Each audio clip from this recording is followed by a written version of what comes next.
this pandemic. Girl, I get it all on me, I wanna spend it. I fit to be your garment, me, I wanna wear it for real. You know I got it, take the car keys. For the Maserati, you get nothing. For the Lamborghini, you want it. For the Bentley, you go bend it. Oh baby, choose what you wanna cruise in. I buy you shoes, probably Jimmy Choo, yeah. And I like the way I get it up. So if you up in my Maserati, baby, up in my Maserati. I say up in my Maserati. Up in my Maserati. Yeah, I wanna see you go down. Yeah, say me I love the way you bend body. Up in my Maserati. Baby, up in my Maserati.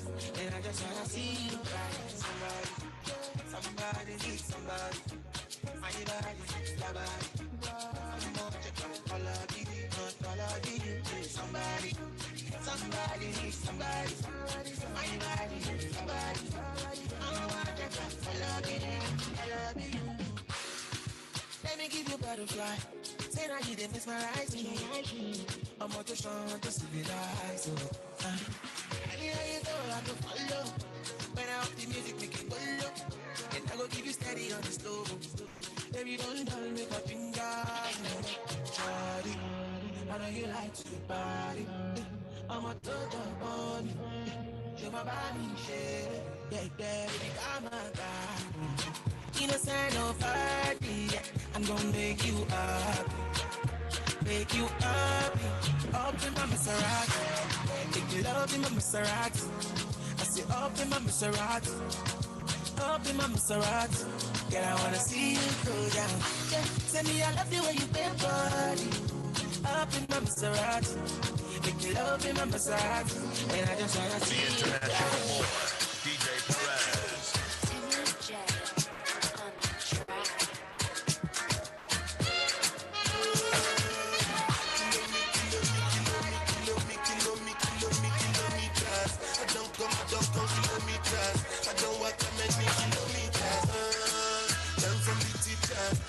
For the game, she not pitas. I just like bad mind from a distance. But this sweet happy, I love my pitas. Oh, Doguni Misha, show you the confirm for your speaker. This time I call drop six for assistance. Show we they blow your mind, Afghanistan. Kilometers. I don't come kilometers. I don't walk that many kilometers. Learn from the teacher. I don't take for the game, she not pitas. I just like bad mind from a distance. Not this sweet happy, I love my pitas. When you come, make I keep it bitches. But the last time somebody did it like this. So much I some people back like Chris. That's why everybody hating on me like Chris. Kilometers. I don't come kilometers. I don't walk that many kilometers. People take a picture and it just come. Like I just got rich, like my money just come. Send them back to where they come from. We're talking like the product of a torn condom. Southside no come from, me not care, my brother. One side, sit down for one chair, my brother. Come try, me will make you disappear, my brother. Long time it takes to reach here, my brother. Kilometers. I don't come kilometers. I don't walk that many kilometers. Learn from the teacher. I don't take for the game, she not pitas. I just like bad mind from a distance. Not this DJ Perez in the mix.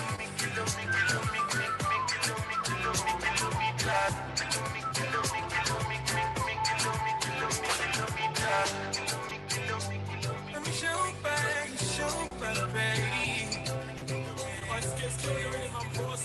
Mama, you got one killer and it blew my mind. Feel so fine, my body's skin tight. But I'm a parameter, why not? I know go mind, make a party go, yeah. I love you with it, but I love you, see. You did hide me, girl, you taking over me, yeah. I don't mind if you want to come over me, yeah. Call be me, oh baby, call be. I am family, baby, I am family. If you need me, baby, call on me. I'll be fire, girl, I don't leave. Call be me, oh baby, call be. I am family, baby, I am family. If you need me, baby, call on me. I'll be fire, girl, I don't leave. I'm like, you be the fire with the burn. You ignite in my world, show you show me. I need them like me, them tough. See that them good live story. I'm a fake with just another fake baby, baby. Love me, come on, love.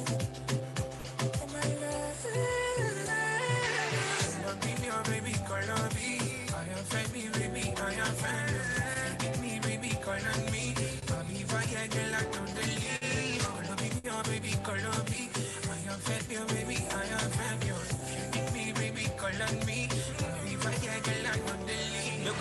like Diddy and Jello in 99. Kill it with they blow my phone like 95. Only you don't do me, babe, I'm satisfied. If my car flop, I go Uber or taxify. Make I run to you, I wanna be all over you. Oh my baby, boo, you got me feeling this, I never knew. This feeling brand new, and you got me on the moon. Sometimes I lose my mind when I'm looking at you. You live far away, and I know fit to shall I get. If you run away, baby, my soul go fly away. You both have it things, big jumbo, ni mama way. Not be my proper, the king like I like it. Boom, shaka, shakalaka, shakalaka. Hold up in my spec, like an chick, like an pound. Sweet like sugar, yellow like Fanta. I'm a dog, only roundabout, to a time. Baby, oh baby, call on me. I am Femi, baby, I am Femi. You need me, baby, call on me. I'll be fire, girl, I don't leave. Call on me, oh baby, call on me. I am Femi, baby, I am Femi. You need me, baby, call on me. I'll be fire, girl, I don't leave. Call on me, oh baby, call on me. I am Femi, baby, I am Femi. You need me, baby, call on me. I'll be fire, girl, I don't leave. Call on me, oh baby, call on me. I am Femi, baby, I am Femi. You need me, baby, call on me. I'll be fire, girl, I don't leave.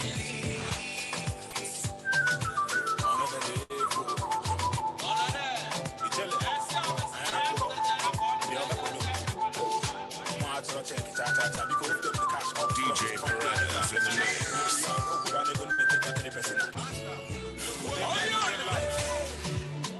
Jump life, celebrate life, try move on to life. Thank God we are alive. Yeah. It is a beautiful day to remember. We are making progress together. Look at we now. My God, it's a beautiful day to remember. Oh, no. We are not here forever. Yeah. Celebrate me now like I am living. Not when I die, you go throw party. This life is for the living. Every day, not jolly, jolly. What you didn't do, one festival. As I can move my money. Oh, you will get your watch, one mama. Chop life, celebrate life. Try move on to life. Thank God we are alive. See me no cover, we no rush, we take I'm gentle. I ain't up on the money, carbon or candle. You see my side, you can see from my angle.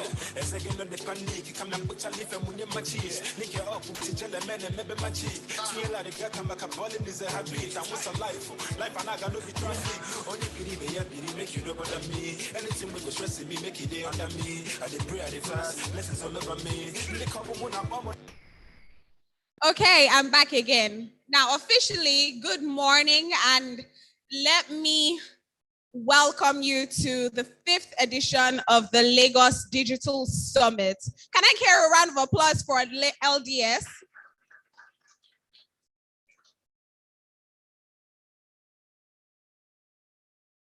Officially started, so we would like a bit of, quietness, and for everyone who's sitting at the back, please move forward so that we can hear ourselves and we can hear the speakers.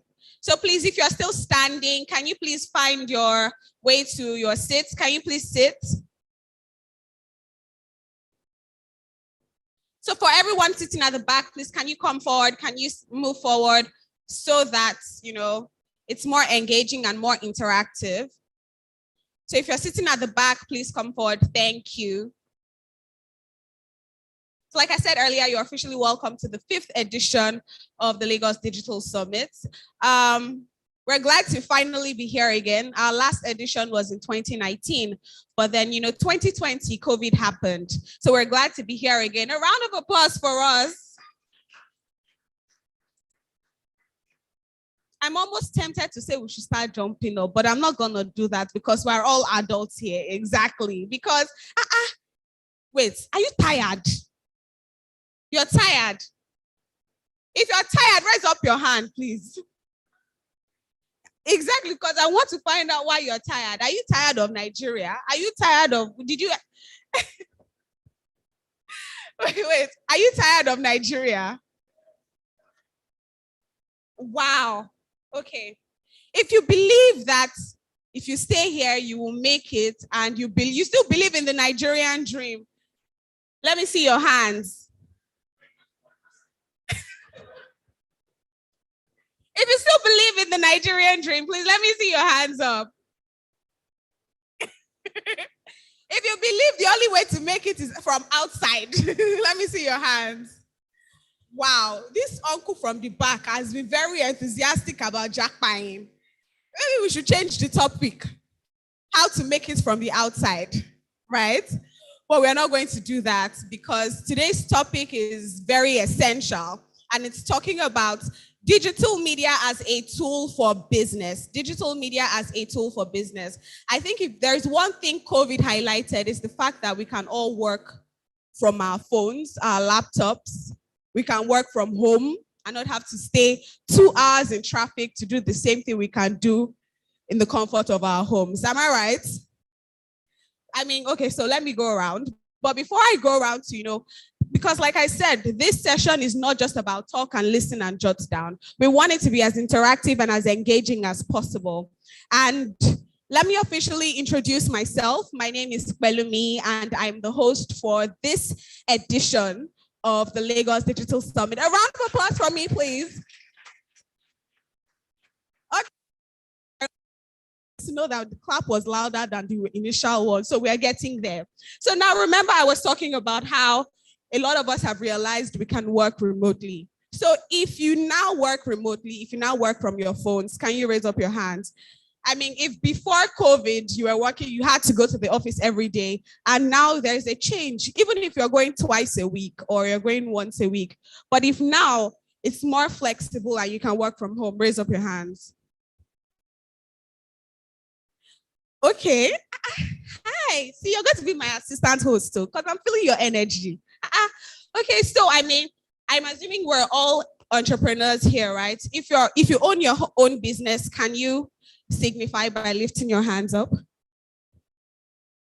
Don't be shy. To have a business in Nigeria is a good thing. Thank you very much. Okay. So officially, we're going to start. And like I said, if you are thirsty, there are free samples of amber drink at the back. And during the course of the session, we would also be handing out, refreshments. Now, that is not all. But like I also announced, for the most engaging or the most, whoever uses the hashtag, which is hashtag Lagos Digital Summit and is the most engaging on Twitter, you are going to be winning a cash prize. So we are going to be checking that actually. Please give a round of applause for our guests as they make their way to their seats. Thank you. So to kickstart the program, I'm going to be welcoming the convener of the Lagos Digital Summit, and that is Adewale Adetono. A round of applause for him, please.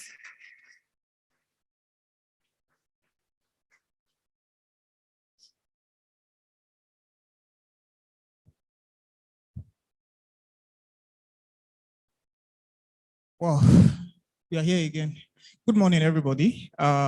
It's a wonderful morning, and I want us to just smile, right? I know we started a bit late, and I must sincerely apologize, right? And however, I promise you guys, it's going to be an exciting time. You won't regret coming to the summit, and I'm sure there are loads of things you're going to learn from the lineup of speakers we have. I mean, you guys already see from the materials we've been sharing online, right? So let me start by saying, let me share a story about LDS. So if you're following me online, you might probably have read this story over again, but it's not a bad time to share again. So Lagos Digital Summit started 2017, right? During my struggle days, although I'm still struggling, right? It started with just an idea in my small shared apartment back then in Ebute Metta. Those my guys from way back, they know what I'm talking about. So a friend of mine who is now in Canada, Lotana, and we're like, guys, this industry, let's do something, let's make impact, right? I've always been of the opinion that in whatever sector or whatever thing you do, you should always try to make yourself known right? By doing something that people would always know or recall your name for. And so many ideas came on. I mean, we talked about starting a class, getting people to come and do paid class and all of that. But the one that strikes, I mean, the one that actually flew back then was a free summit, right? So most of the challenges that we thought of, we had envisaged was sponsorship. Where do we get funds to put all of this together, right? And especially knowing that even some of our speakers, how do we appreciate them and all of that? We said, okay, you know what? Let's just start within our community, within our network, right? And we said, what we are starting with is just for few people within our network. Let's organize something and bring people in the industry, top guys in the industry, to actually come together and speak so that everybody can learn from, including ourselves. So 2017 started like a joke. We started at Necker House. Demola, my co-convener, he's part of the visionary, right? And we're able to gather we actually planned for 60 or 70 people. At the end of the day, we got 250 to 300. So we started LDS on a very big note.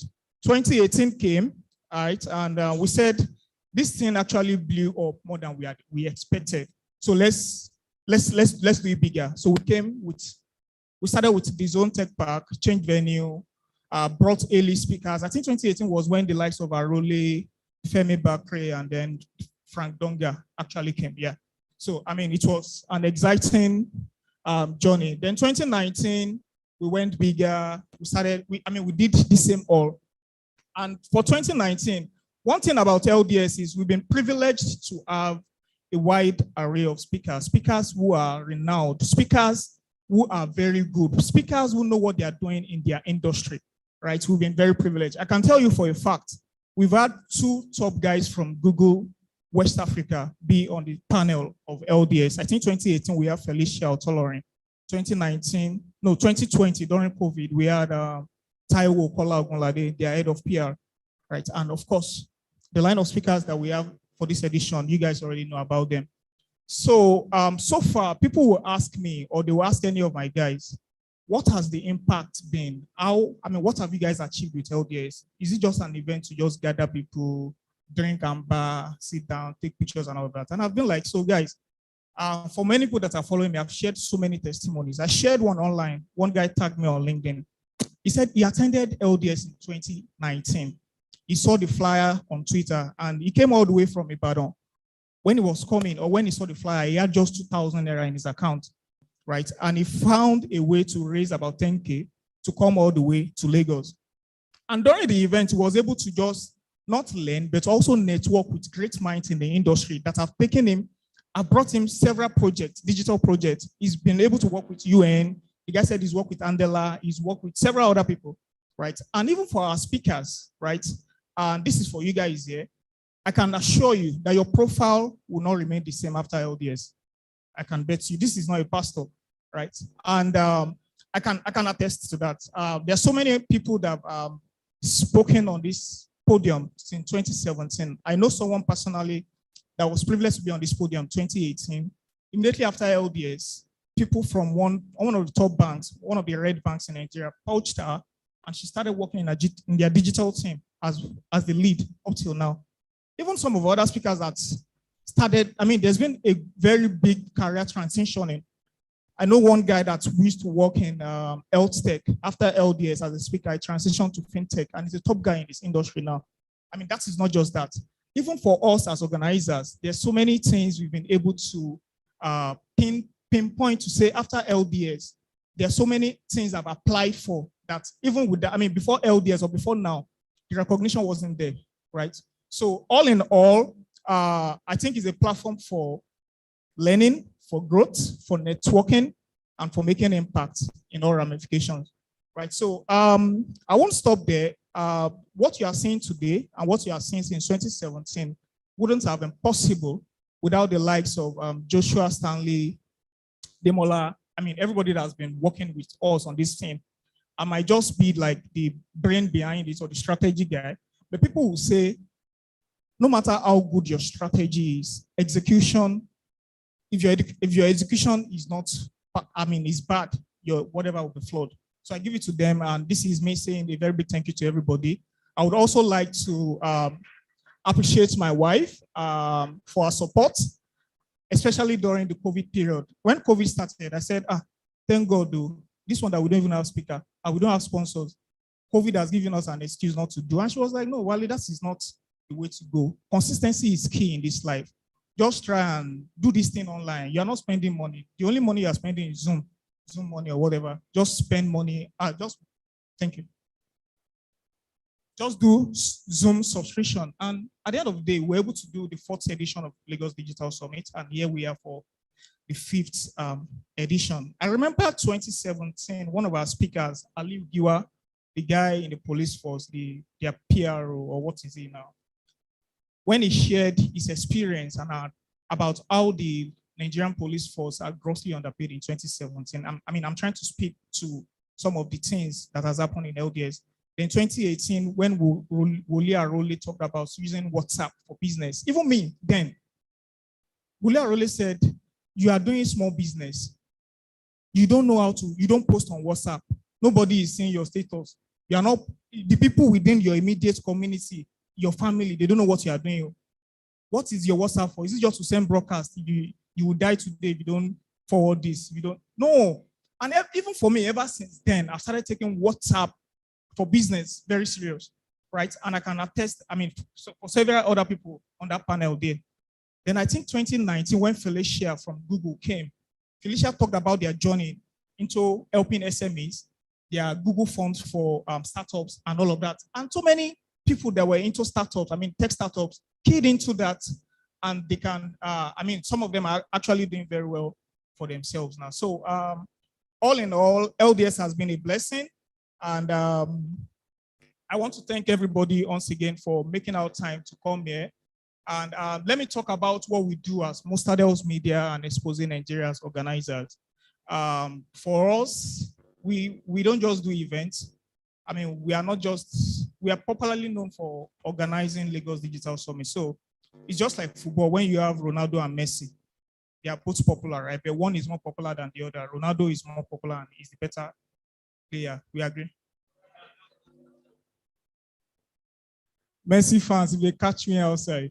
Anyway, so apart from LDS, we are also into PR consulting, digital marketing, social media marketing, and all of that. So don't hesitate to. I was expecting my slide to show, bros, to contact us via the emails and numbers for to help us grow and blow your business. Yeah. So without further ado, let me yield the mic to our maybe host, Pelumi Shitu, for the 2nd year running. Thank you so much, Pelumi, for doing this. I met Pelumi in 2018 while I was the marketing manager at one of the fintech companies in Lagos. And for me, when I attend events, I try to network, right? There's no how you see me at an event and you say you don't want to talk to me and I'm fine, but I was like, this girl knows what she's doing. She's very good at her presentation. She has good aura and all of that. And I made sure for every event, I try to at least connect or get numbers of at least 2 people that are relevant to what I do. And that's how we started. The friendship has been mutually beneficial and all of that. So, Pelumi, thank you for doing this once again. And thank you so much, guys.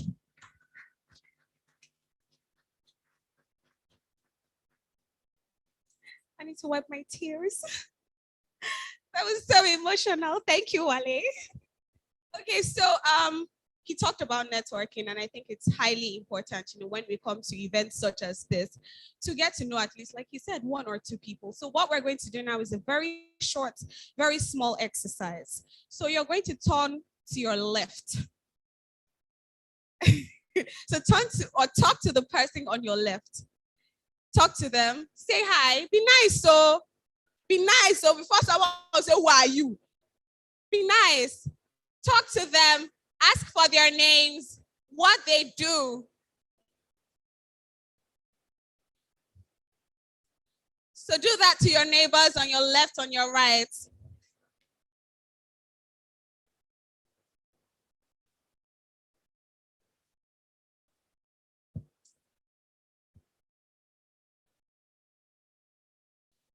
Okay. So now with that short exercise, I'm assuming that you know what your neighbors are doing, right? So with what we've done just now, I'm assuming that we know what our neighbors are doing, right? Right? Oh yeah, it's okay. Oh yeah, pause the networking for now first. When I told you guys to do it this morning, you did not answer. It's now you now want to do it. No. Oh yeah, cut. This is my set. I say cut. Okay? Cut. Now, I hope we all know what our neighbors are doing, right? Okay. So now, whether you like it or not, you are in Nigeria and you have to stand up for the national anthem. And who said ha? Please, until you learn the national anthem of another country, you still sing this one. So please, let's rise for the national anthem. And leading us is Giovanni.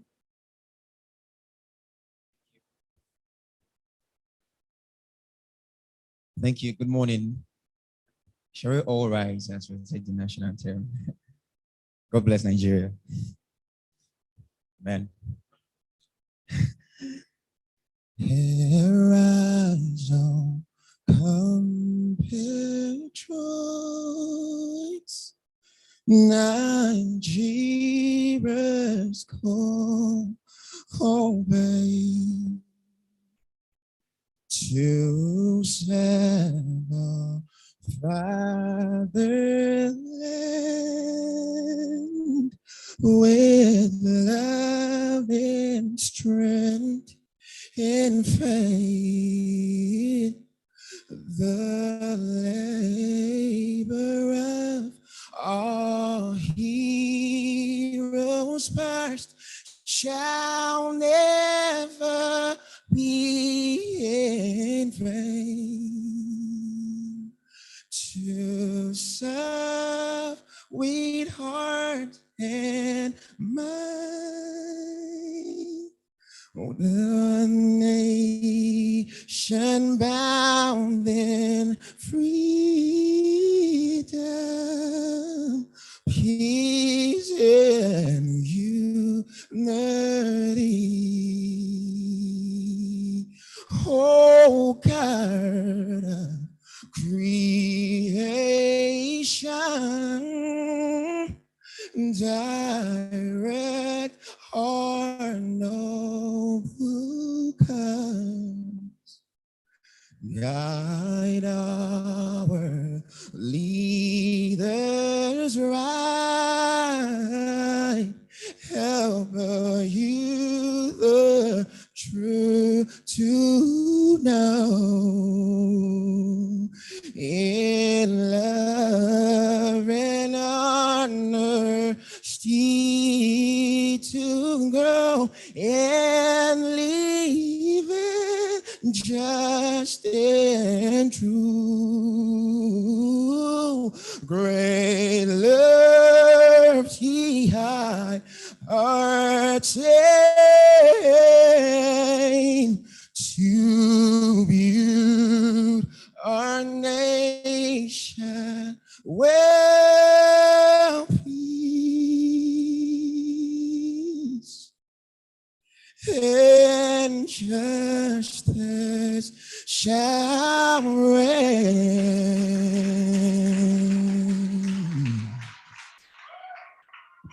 A round of applause for Giovanni.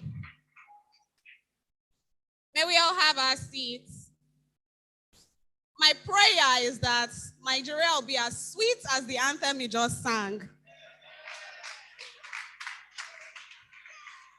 Okay, it is the 5th edition of the Lagos Digital Summit, and I need to make us know that we have online viewers as well because, you know, digital.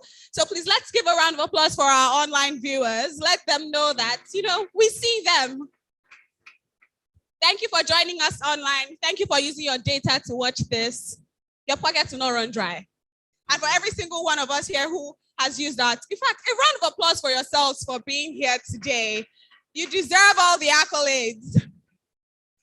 Okay, so without further ado, I need to introduce us to our speakers, introduce us to our guests for today.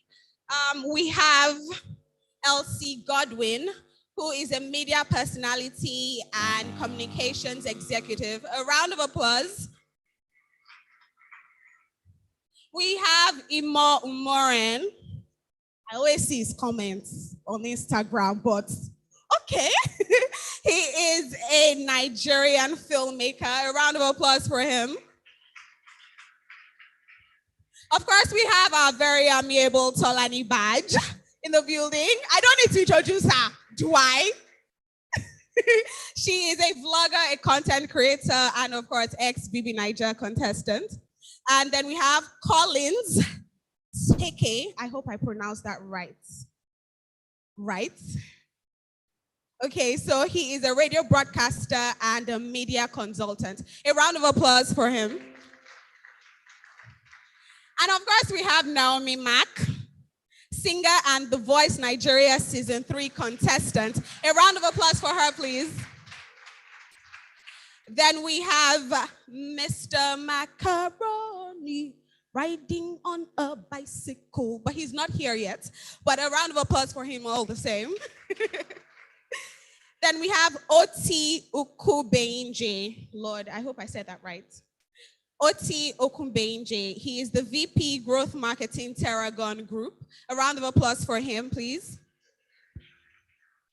We have Chukwuemeka Fred Agbata, and he is the founder, Institute's Regional Director for Africa. A round of applause for him, please. We have Ben Bassi. He is the editor-in-chief and director of content, Pulse Nigeria. A round of applause for him, please. We have Dotun Oloyede. He is the founder and CEO, Rollard Properties. A round of applause. We have Ayo Ogunlowo, the co-founder, Penny Tree. A round of applause, please. And last but definitely not least, we have Lele Balde, the editor, Business Day Weekender. A round of applause, please. So now that I have introduced our speakers and our guests, I want to just let us know that the topic for this edition is digital media as a tool for business. Digital media as a tool for business. And it's so beautiful to know that we have broken it down, or we have broken our panel sessions down into 2 sessions, entertainment and business. So if you know that you're looking forward to the entertainment part of this, can I please see you raise your hands to signify? Don't be shy, whereas let's interact, have no fear, okay? Raise your hands if you're looking forward to the entertainment side. Thank you. Even our speakers are lifting their hands up. Now, so if you're looking forward to the business side, can I see you signify, please? Wow. It's all about the money, money, money. Everybody likes money. Okay, even entertainment is bringing money. Okay, so we have our sponsors here who would like to just talk to us briefly before we start. So we have our sponsors, Rollard Properties, My Library Books, Penny Tree, and Amber Drinks. So I would like the representative from Rollard Properties to quickly just come tell us a bit about Rollard Properties and address us. So the representative from Rollard Properties, please. Round of applause. Good morning, ladies and gentlemen. Welcome to Lagos Digital Summit once again. My name is Olu Dotun, and I'm happy to welcome you. And I'm sure that we are going to have a valuable time here. We are going to have an impactful moment. I'm representing Rollard Properties here. We're a company creating solutions in the sphere of real estate. To what end? To ensure that even the lowest earning persons have something to retire to. And it is amazing that in the season we are doing a lot even to live up to that promise. Currently on all of our property estates right now, we are giving as much as 40% discount on those properties. And even on our smart home building project, which is being built with the focus of blending luxury and functionality. This is a time where you want to work where you live and live where you work. And so it's a good time to be in the real estate space. And in addition to that, we also have an initiative that we have established that allows everybody to invest in real estate and earn high returns on their investments. I mean, what I'm saying basically is that we have cut across everybody and the door is open to anyone.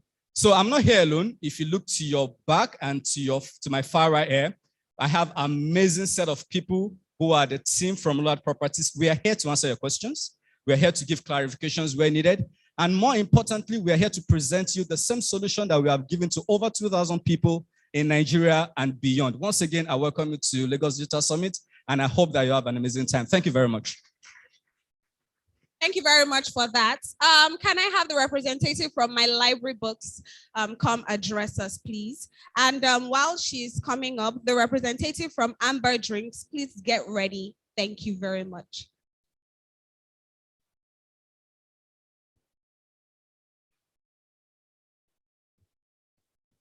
You. Hi everyone, good morning. You're all welcome to the Lagos Digital Summit. So my name is Priscilla, and I'm here to tell you about My Library Books. So it's actually called My Library Books. Okay, so My Library Books is a digital library that gives you round-the-clock access to all of your favorite books. There are various genres and categories that we have on the app, and we have over 2,500 books by both indigenous and international authors. And by subscribing to any of the plans on the app, you have access to every single book on the platform. So our users have the best reading experience from being able to keep track of the books they are reading by setting reading goals on the app. We have a feature called the Reading Goals feature on the app. So users can actually set reading goals, and they can also share those goals on social media for their friends to see.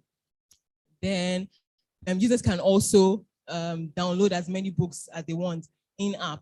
They can download the books in the app, and they can always have access to the books anytime. And the idea behind My Library Books is actually to give our users access to all the books that they love on the go. So they have access to it anytime, any day. And My Library Books actually came about because of the need to improve the reading culture among people in general. And today we'll be giving out MyFires and a few other incentives. Can I have, I was supposed to bring the MyFire here. So we have MyFires to give out.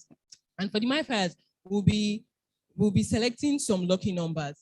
So we'll be selecting the 10th, 20th, 30th, 40th, and 50th subscriber.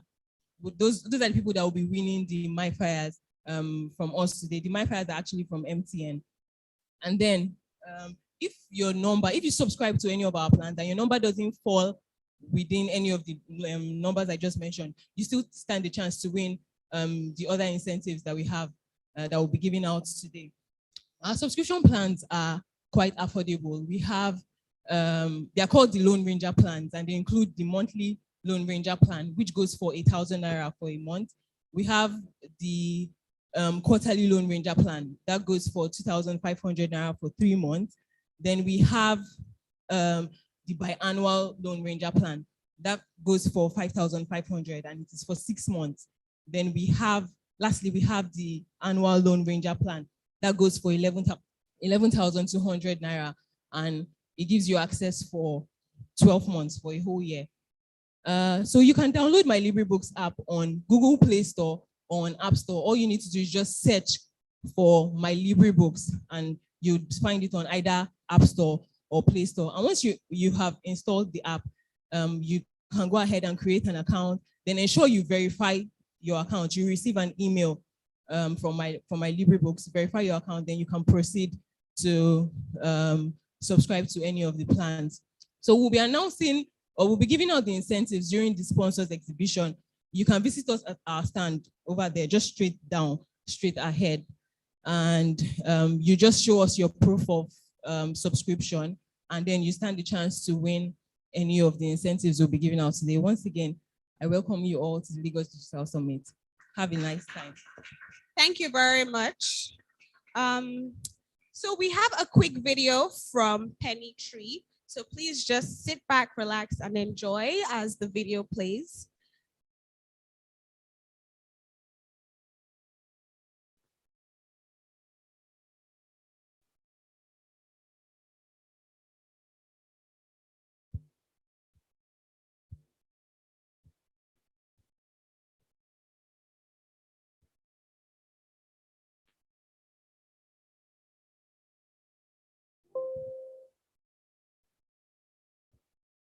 Okay, so while technical is trying to sort out the video, can we please have the representative from Amber Drinks come to quickly address us, please?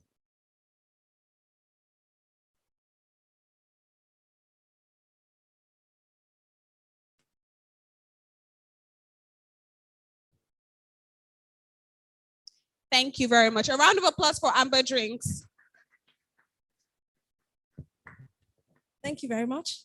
Good morning. Day, and then I'm still able to save based off of those actions. So imagine a situation where the amount of time I spend on social media, how I'm able to hit my exercise goals on the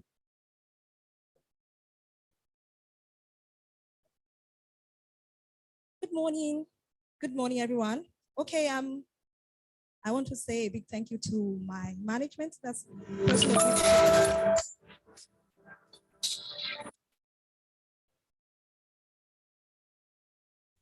okay, I would like to say a big thank you to my GM for this opportunity to speak to us about Amber Energy Drink. So Amber Energy Drink is a brand of energy drink that's very unique when it comes to taste and quality. Because one of the things we are sure and we are also certain about is the fact that we want to bring something quality to the Nigerian market and to have a premium taste. So that's what birthed Amber Energy Drink. So the company itself is Amber Drinks Limited, and it's a company owned by a Nigerian for Nigeria. So Amber Drink is owned by a Nigerian for Nigeria drink. So the content of Amber Energy Drink, it's made from a root called guarana, and guarana it's something very, very special, and it's not produce a special kind of caffeine, something that's not what you get from every other energy drink that could give one kind of side effect or the other. So that's what's unique about Amber Energy Drink. And Amber Energy Drink is also available in all the stores nationwide. We are in the West, we are in the South, we're in the North, and we're also in the East as well. So you can order for Amber Energy Drink as well from the comfort of your home. You can just go to www.amberdrinks.com, then you can order, and we'll have it delivered to your home free of charge. That is sure for Lagos. That is sure for Lagos. We can deliver to your homes in Lagos free of charge. And presently as well, we are running a campaign, Amber Day for You campaign. So you can also join the move. You can join us on our Instagram handle as well at Drink Amber, and every of our social media platform also at Drink Amber. Thank you very much.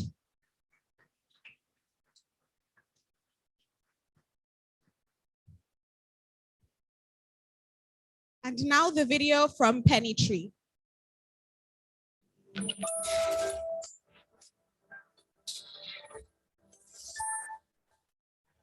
Hello, my name is Ayo Ogunlowo, and I am the co-founder and president of Penny Tree. We're excited to partner with Lagos Digital Summit for its 5th edition. This became important because Lagos Digital Summit is the biggest community of digital enthusiasts and professionals, and we feel this is the best time for us to showcase to our respectable and distinguished audience on what we are working on with respect to Penny Tree features. Penny Tree is coming out with features that are going to be phenomenal, and we change the way people save or even perceive savings, right?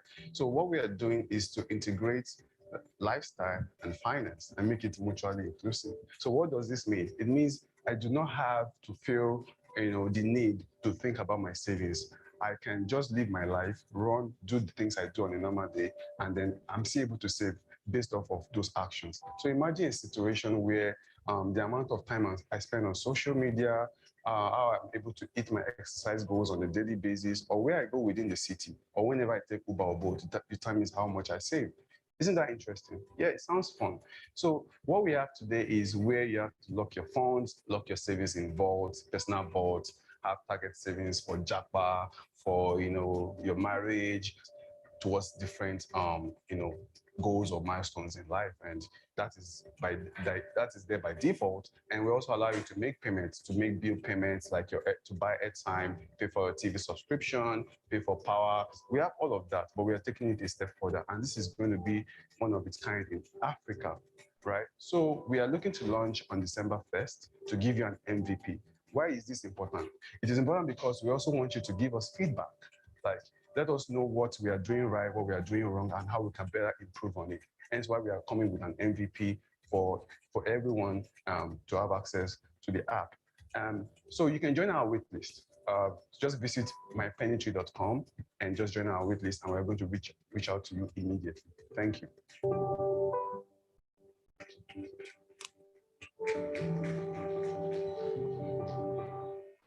So that's Penny Tree. So a round of applause once again for all our sponsors, for Roland Properties, My Library Books, Penny Tree, Amber Drinks, and Pulse. A round of applause, please.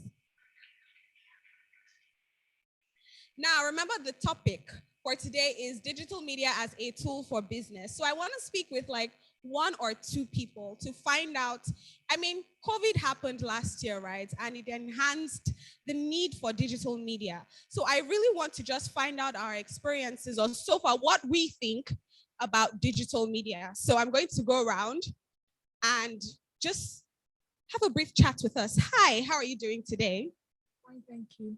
Okay, so I mean, we're talking about digital media as a tool for business. So can you just tell us briefly, what you understand or your experience with digital media in your business so far?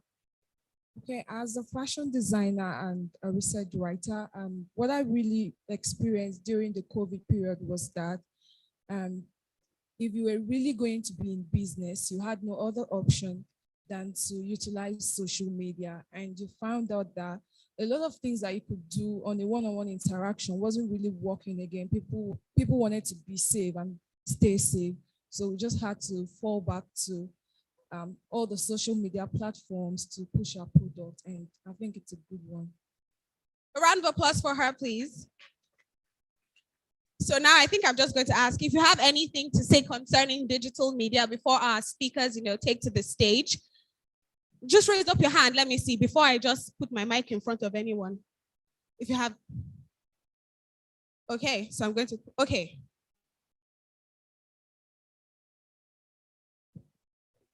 Hi, my name is Benita Shama. I'm also a fashion designer. I've learned that digital media is really, really good for business. No matter the kind of business that you're into, it's really important that you are on one social media platform or the other. Although some people feel like they're not conversant with it, but it really exposes you to both clients, customers, and people who potentially want to invest in your business. In my own experience, social media has brought me across people who saw my designs and were really interested in partnering with me to make designs and send to them that they sell in different countries. So digital media really is helpful. As long as we are willing to invest the time into it, it will pay off. A round of applause for her, please. She said, as long as you're willing to invest your time in it, it's really helpful. And a lot of us, or a lot of people don't even know what to do, don't even know where to start. And that is why we're having this session today. That is why we're having this summit today. And to kick off the keynote address or to come address us, I would like to invite George Omaroro. Now, George Omaroro is the founder and CEO of Rage Media Group, a global communications and media group that partners with people, businesses, and organizations to build, evolve, position, promote, and protect their businesses and reputations. Now, George and his exceptional team at Rage are focused on providing tech and media solutions that may not be made available to the 21st century savvy, innovative, and hardworking entrepreneur. Establishing market dominance across borders for every brand in their portfolio. A round of applause for George Omaroro as he takes the stand. Yes.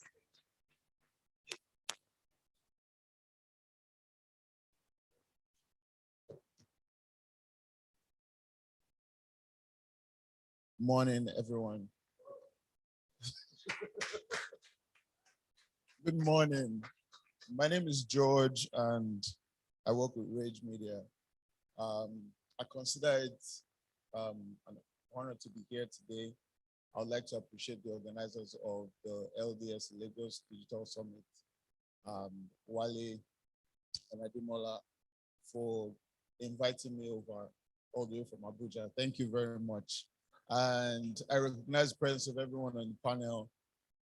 So honored to speak before titans and industry leaders. And that's why my voice is shaking, but we'll move forward, I believe so. I'm not going to take so much of the time. I'm going to talk a bit about our journey in digital media and how we've been able to build what today we call Rage Media.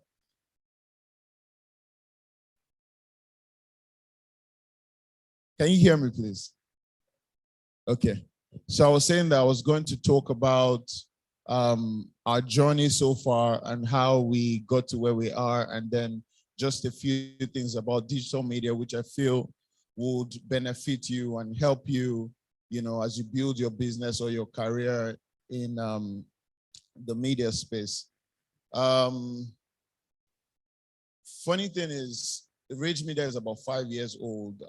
I think by February 14th will be 5 years. And then same age as LDS. It's important to note that we started out as a team of 4 people, and we've fully engaged about 104 people today. We've had a very interesting journey. We've worked with brands across 4 continents.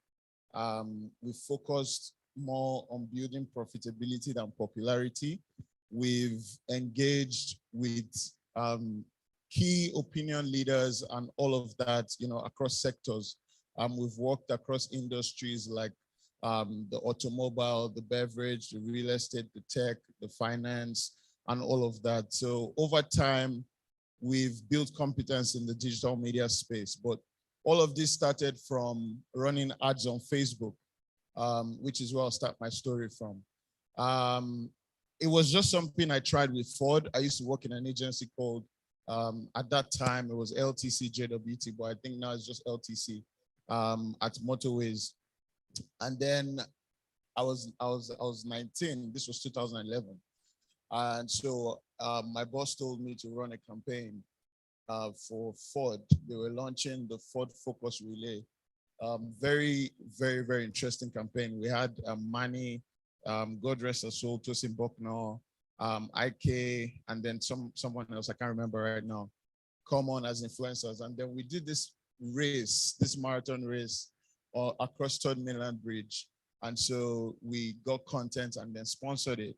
And then I was asked to come to Detroit because of that particular campaign. Detroit is the motor city in America.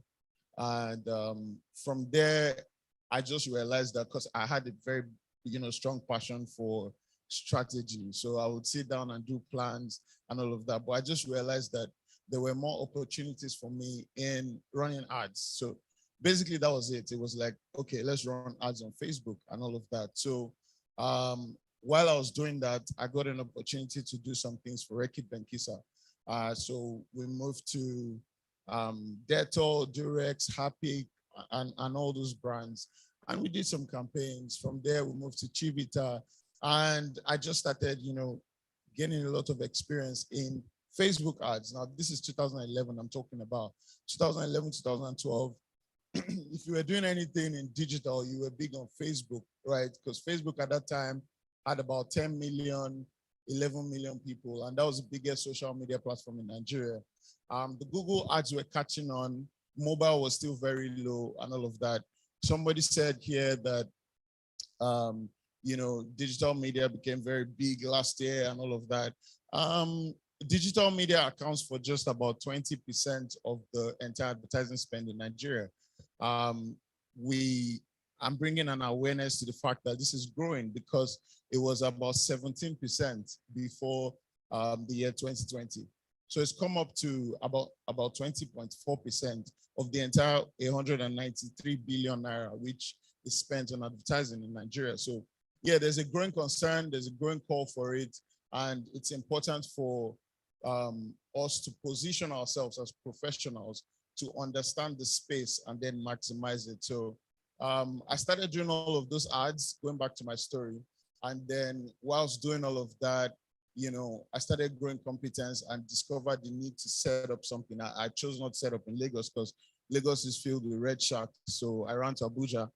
And then, you know, I found myself with Blue Ocean and set up the agency in Abuja. And that's how we started. This was 2017. And today, like I said, we've grown a very great team and we're doing quite well.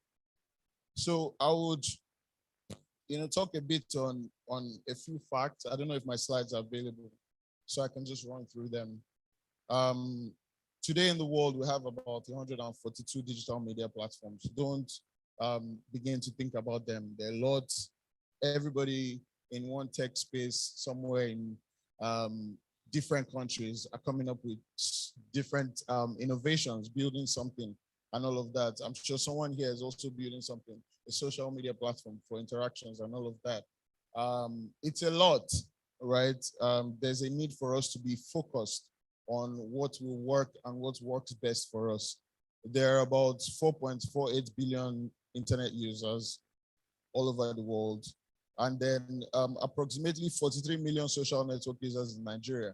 Very interesting because we have a population of about 210 million, according to the last time I checked. You know, Nigeria keeps amazing me, especially when I look at the facts and the statistics. For instance, in the last elections, we had about 84 million people registered to vote, and we had a turnout of about 27 million people. So there was a deficit of about 50 million people, very shocking.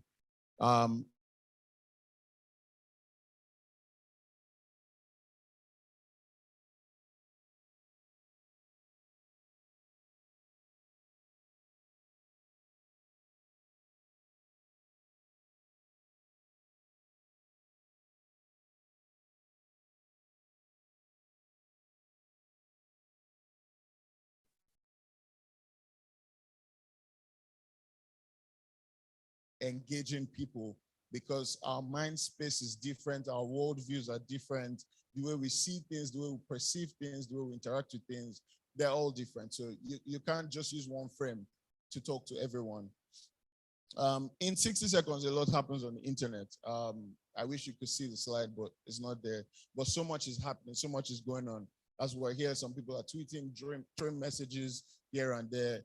And then there's just so much noise out there.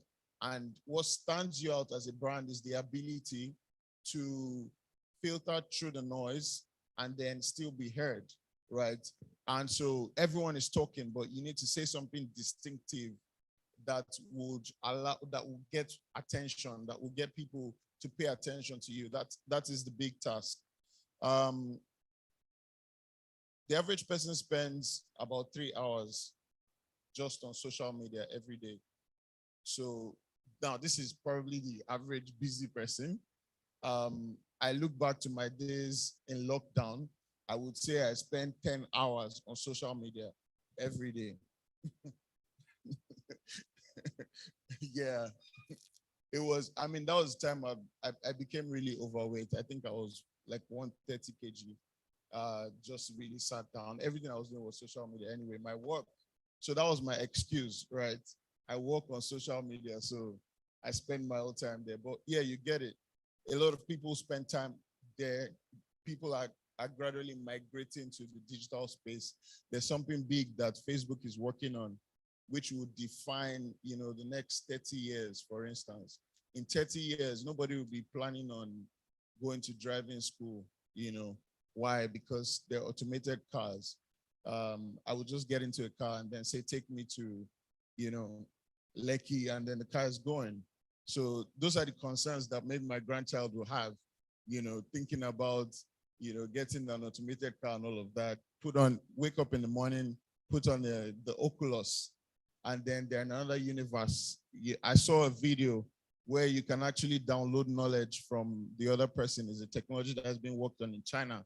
So I just stay here and I pay you some money. You've read a course, you've read books, and then you transfer that knowledge into my mind. You know, just these are realities, you know, the kind of things that I'll be dealing with. So just to prepare your mind, the next generation, you know, of people coming, their challenges are different. You're complaining about data, right? You're complaining about, you know, getting latest iPhone. A human being will be more active in the virtual space than in the reality. That's where we're going. So we need to start thinking about how, even as brands, we like what Snapchat is doing now. You can shop, you know, change your clothes and all of that on Snapchat, change your outfit. So those would be concerns. You probably have to pay with, you know, crypto and buy new clothes for your virtual appearance at the party. And the Lagos Digital Summit would be completely in the metaverse. Anyways, it's so much. Like, I saw some interesting, you know, facts. For instance, CK's song, you know, was able to generate 1.5, I think, billion views on TikTok. 15 billion, I think. 15 billion, yes, 15 billion views on TikTok. And, you know, someone said jokingly that the world has watched that thing 2 times. You know, the whole world has watched that thing 2 times.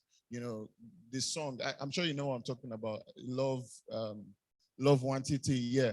And then it had that, you know, it just pushed it out, and then it had a life of its own. Okay. Now, I just talked about how in the nearest future, things are going to have, you know, a different kind of life, right? So your content is actually alive. I mean, like, people sitting here, like, I've seen everybody here before. I'm talking about people in front here. Like, I feel like I'm a part of their lives. But I'm not a part of their lives. They don't even know me. But I can tell you some of them's favorite colors, right? I can tell maybe where some live. I know some of them siblings. I know a lot about T-Badge. I know a lot about Macaroni. I know his brother Light. I know that's how social media is today. Like, you feel like you're part of a family. It gives you that entitlement, though, which can be negative, right? But then I'm trying to say here that your content is alive and it's telling a story. But you need to be careful enough to make sure that you're the one directing the narrative that your content is telling. Okay, which brings, you know, to intentionality. So you find some things. I don't know why the slides are not up. Like, I just wanted to have like an interactive. Okay, so move to the next slide. 2 slides after this. 1 more, please. Yeah. So you see something like this now, right? I mean, like, out of nowhere, this became a very strong phrase on the Nigerian social media space, right? How did this happen? Somebody started a prayer thing in the morning, and then everybody joins, and then all of a sudden, once you have any issue, or even a joke, whatever it is, what God cannot do does not exist. And it just had a life of its own. And I was talking to one of our clients the other day, and she was making reference to this phrase, but she was attributing it to someone else, right? So what happened was someone else probably posted it, and then it got to our WhatsApp status, and then she saw it and attributed it to this person. There is a need to actually own your content, which a lot of people have not really gotten a grip of. So you do like really beautiful content, and somehow it doesn't have your branding, your name. You don't have a unique identity for it. And someone else just who probably has more, you know, mileage or leverage on social media just pushes that same content, and then it goes viral. And on like that. There's an important, so to tie it to business now, there's always a conversation going on in our minds, right? There's never a time that your mind is blank. You usually have a conversation. Oh, I'm tired. It's a conversation. So imagine your communication now as a business person is speaking to that conversation in my mind. There's something going on in my mind right now, which I wish somebody can just help me out and tell me how to go about it. And the moment that person does that, that person attracts my interest, which is one of the foundations of a transaction. It starts from attention, moves to interest, desire, and then action. The moment you can get my attention, you arouse my interest, I desire what you're selling, I take an action, which probably means exchange of value. I give you money, you give me, your service or your product. So there's a need to understand that digital media provides a very huge opportunity for everyone. Like I honestly, coming out of school, I did not imagine that there'll be people who make a lot of bucks from managing social media pages. We were never taught that that was a career in school, and all of that. You won't even tell your parents what do you want to do. You want to manage social media platforms, and all of that. So all of a sudden it's big and people are making a lot of money. We personally, we run a full media group, right? So we're not just limited to digital, but digital, even though the smallest part of our business, it does about $1 million every year, and that's quite interesting. We have seen this opportunity, right? And we'll continue to grow it. So we're planning for next year, and then we're seeing how we can be in other countries. We do not have any office anywhere, but we work with people in Thailand, work with people in America, work with people in Ghana and Dubai, and then Kenya, right from Abuja. That is the kind of opportunity that digital media has placed in us. I'll tell you something, we're very gifted as Nigerians, and this I've observed, extremely gifted, especially when we decide to put in our best into what we're doing. And, so you come across an American entrepreneur or somebody from somewhere, and they just see some strength, they see some passion, they see agility in what they are doing, and then they just take interest and say, you know what, let me work with this guy.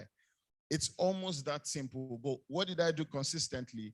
I was posting every day, and I was using the right hashtags, and I was tagging some people. I was picking interest in industries. I was creating industry-specific content. I was doing geo-targeting for my adverts, to reach the right people. I was talking to professionals in different regions to know what they were looking out for.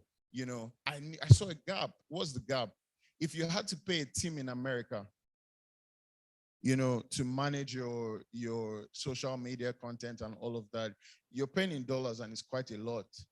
And then I said, you know what, outsource that service to me. Most of the businesses in that region outsource their call center to places like India and even Nigeria today.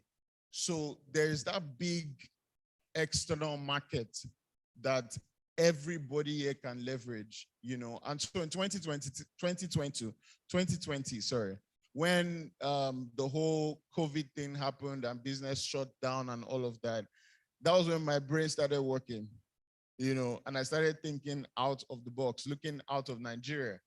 And before you know it, we started packing the dollars. It was pretty much straightforward, nothing, no sweat really, just consistency at positioning ourselves properly. So if you really want to take advantage of the platforms, you can.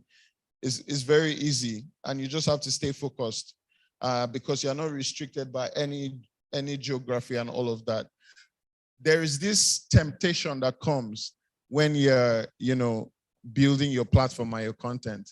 You begin to look at what is called vanity metrics, right? So this post I made, it only got 4 likes, and then you get discouraged, and you feel maybe it's not your thing. Maybe you shouldn't be doing this. And then you post a picture of you wearing a t-shirt and a jeans, and then it gets 10,000 likes, 1,000 likes, let's say. And then you post about your business and then it gets 5 likes and you're discouraged. Okay. So that's where consistency comes in.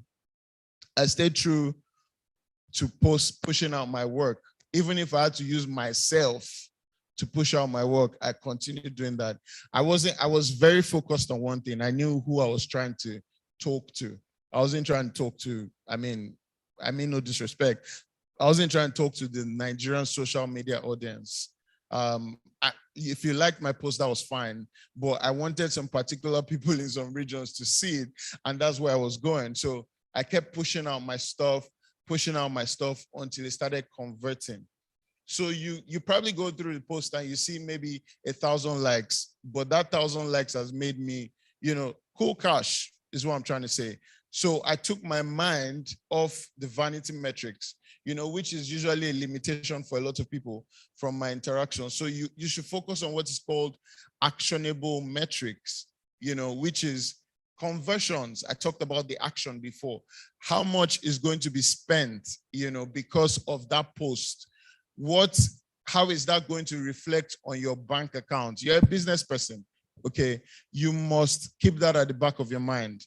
There's another kind of investment which, plays in the area of awareness, top of mind awareness. So even if it doesn't convert, it doesn't give you money immediately, people are aware that you offer that service. People take notice, of a competency that you've just promoted, right? So your ROI must be at the back of your mind, basically. Just a few tips I would advise. You might be tempted to want to catch up, with someone who has 1 million followers, then you quickly go and buy followers. It will just really kill your engagement and you have automatically just destroyed your page. It's better to grow, think of strategic ways, innovative and creative ways to grow your audience. There's something interesting I did an analysis for someone and I said, you're not in the entertainment space. How many people in the world today really need your service? And quite frankly, it's about 2 million people. Very specific kind of service, right? And I'm saying, how many of that 2 million are on Instagram and Facebook and all of that? And he said, okay, maybe 70%. So that means your true target customer was about 1-point-something million people, right? Not the entire 2 million. So why are you interested in getting 100 million followers? Why are you so eager to spend money? Why not focus on reaching the right people who will convert for you, who would bring money in for you? Because when they transact once, it's a big deal, right? I know that the other people who come along the way are just fans, may not necessarily be customers or clients. So that consciousness became very strong for me. So beyond just acquiring followers and getting followers every day, focus on getting people that will convert to, cash. There's no need to be boring. There's no need to do robotic replies. Stay human as much as possible. Engage with your audience. People, talk to you, talk back. It's a conversational media cycle these days. You don't just post and get off. There are people that do that. You just post and then they're gone. People ask questions. They don't respond and stuff like that. Build an engagement with people. Once you've defined your brand, which is very important, I say that you need to determine whether you're selling a product, you're selling a service, or you're building a personal brand. The moment you've defined what you're doing, that should influence your channel selection. I wouldn't go through the whole process, but there's a formula for that, which is very technical. It just really breaks through how you come to choose your preferences, whether you're using a channel you're building, whether you're using an influencer and all of that. So that's the way to go. You can take a picture if you need to. So once you've determined what channel works for you, you need to also understand that the platforms have, different algorithms that limit who sees your content. That's the way they can remain the richest people in the world, to get you to spend money. So you would most likely reach 10% of your audience, 10% of your audience organically, sometimes way less than that. So you have 1 million followers, for instance, you will organically reach 10% of that, which is 100,000. And so what you would want to do is engage in some of these little tricks to build that organic following. So some of them include, pushing people to like your post, which you see call to actions across posts, pushing people to share or share this with 3 of your friends, pushing people to comment by asking questions, across your content. That influences the post weighting. So the weightier your post, the more your organic reach would increase. This will mean that if you have a like on your post, it will reach an extra person. And if you have a comment, it will reach 3 extra people.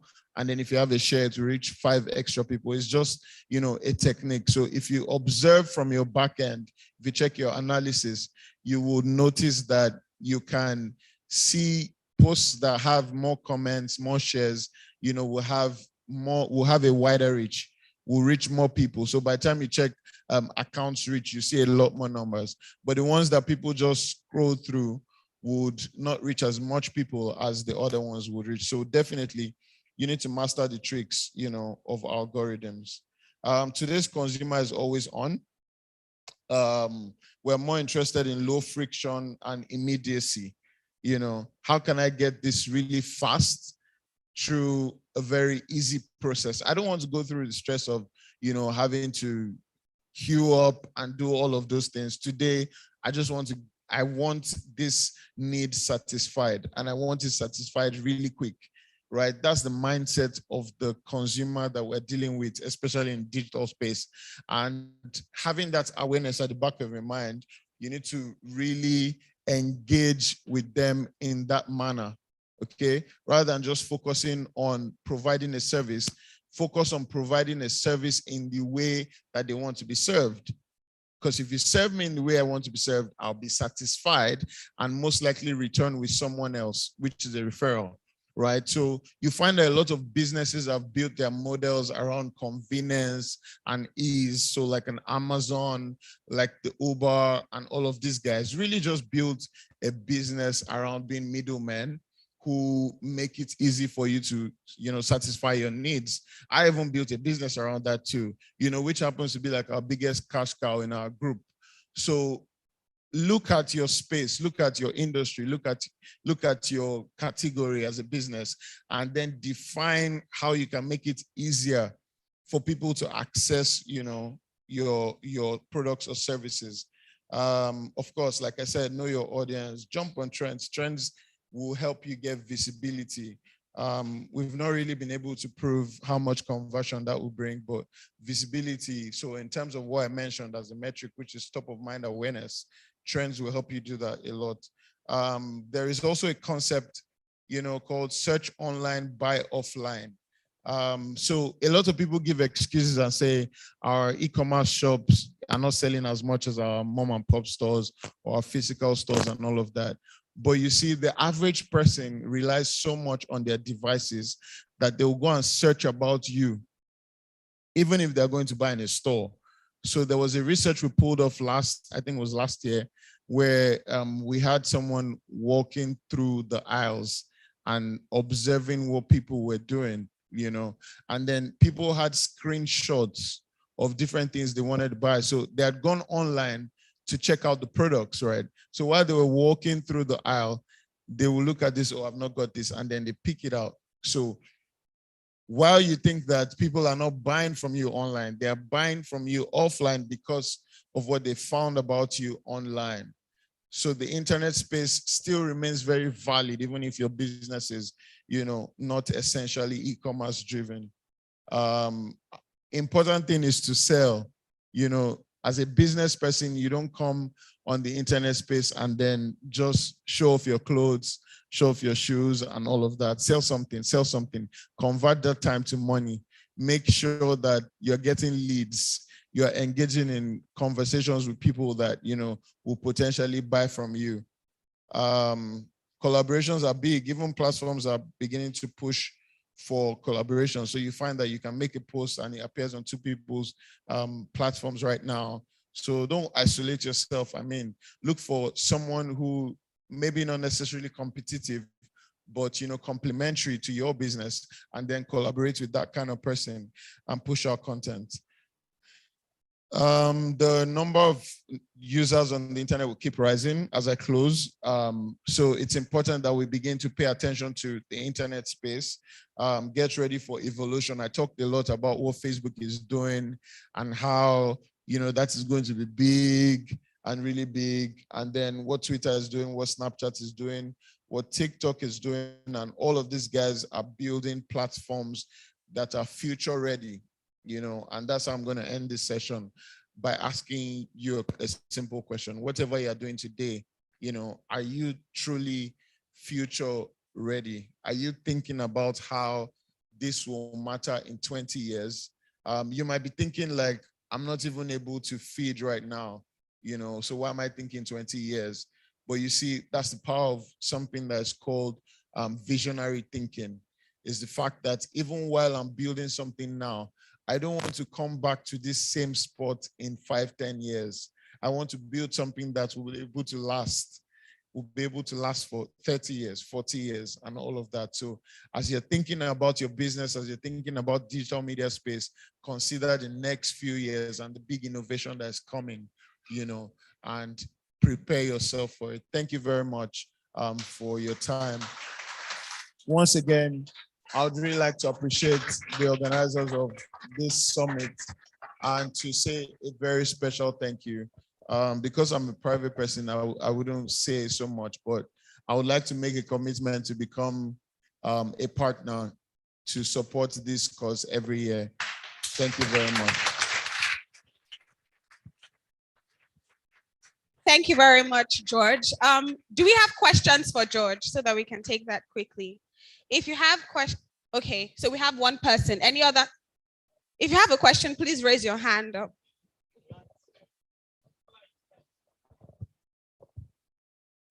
Hi, good morning. My name is Kazim. I really appreciate the speaker. So I just have one question for him. Can you please, do you have a platform or like a circuit that we can just learn from, or your social media and where we can follow you? Because I really like what you just said now. Thank you. Do you get a question? Yes, thank you very much. That's very encouraging. My name is George Omoraro. That's George Omoraro. So if you connect with me on social media, you can see what I'm up to. Basically, I put out a lot of stuff. I recently just concluded a training sessions across Lagos and Abuja, at 4 points, and then in Abuja. So I have things like that which I do from time to time, to help people basically just to see and understand the business landscape better and help them operate, a formidable business in town. That's pretty much what I do. So why not? Definitely, please connect and send a message, please. All right. Yeah. George, then Omoraro. All right. Thank you very much for this session. It was really insightful. All right. So what can you tell someone who whose motivation has been deflated multiple times by Instagram or other social media by blocking the accounts? Like you try to build, you are building some sort of community and they keep blocking it. And what other tips can you give people who are having similar problems? Thank you very much. Okay, so media can basically be divided into three, from a very professional standpoint. There's the owned media, there's the paid media, and there's earned media, right? So what these platforms are really, we don't own stuff. We're basically renting a space, so I always advise everyone to build a platform of theirs. So even as you're building your followers, get their emails, get their phone numbers, such that you can send direct messages to them, you can release broadcasts to them, you can send a link to them, of something new that's happening, because it's getting really tight for these guys. I'm aware that some of the people who work with in Facebook sent us a list of cases that they have in court. They have over 100 lawsuits they're dealing with. So little things that we do even affects them. You just see someone can just be, and then just take a screenshot from your page and sends it to a lawyer, and then they start a lawsuit from there. So own your own platforms as well. Collaborate, rent spaces, use paid media, but own your platforms so that you can always redirect people to, stuff that you own. So build a website, build a community of social media. Thank you. Okay, good. Thank you very much for the great session. I'm Gani Idris by name. So you talk about running adverts and the likes, Facebook adverts, Google adverts and the likes. So the question I want to ask is that, how do you cope with Facebook banning accounts, Facebook issues, when it comes to, sometimes you have a great product, but marketing on the internet become another issue. So how do you cope with that? And secondly, you spoke about working with some sectors like real estate. So which approach have you been using to help real estate to make sales on the internet? Thank you very much. Okay, so I think I answered the first question already. That was when I talked about, owning your own platforms, really, because you can't control. Even recently, I think it was Tunde Ednut that lost 1, 2, 3 pages, right? So you can't control that. Anybody can lose their pages. So just own something of your own. Have a platform where you can, interact with people and engage people and all of that. For the second question, we've done a lot when it comes to sales, right? There are different types of marketing communication actions that you can take as a brand when it comes to the internet space. First, you have to make sure that the product that you're bringing to that space is right, in the sense that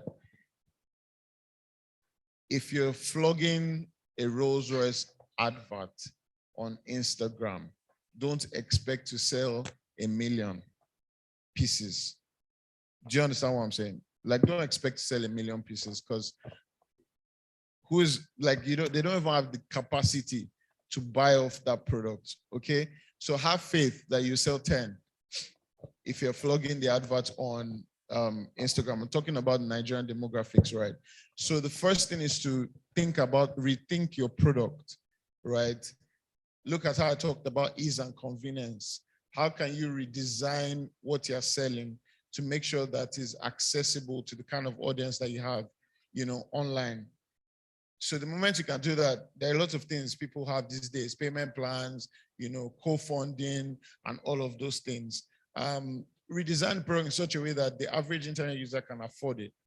And then that way you get a lot of pull, attraction. The second thing will be to groom an audience, right? Which is what, top brands are doing right now. I know that you cannot buy from me now, but you might have the potential to do that in 5 years. So I make a long-term investment, a long-term case to bring you into my space and engage you for the next 5 years when you'll be able to afford my product, right? But while I'm doing that, I'm maybe taking just a subscription from you, which might be nothing to you, but by the time I have that from 10 million people is a lot. I hope you get what I'm saying. So it basically comes from rethinking your product and designing it to fit the kind of audience that you're reaching online. Yeah, thank you.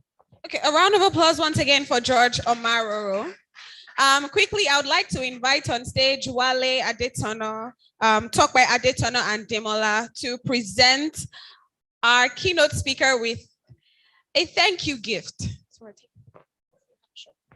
So I would like to invite Wale Adetono, Talk by Adetono, and Demola as we present our thank you gift and take pictures. Now, if you have any question, because I saw some people raising up their hands, if you have any question, please tweet. You can tweet at George Omaroro, and please use the hashtag Lagos Digital Summit, and your questions will be addressed. Or you could also at Lagos Digital Summit as well, so that we can see and help you answer your questions.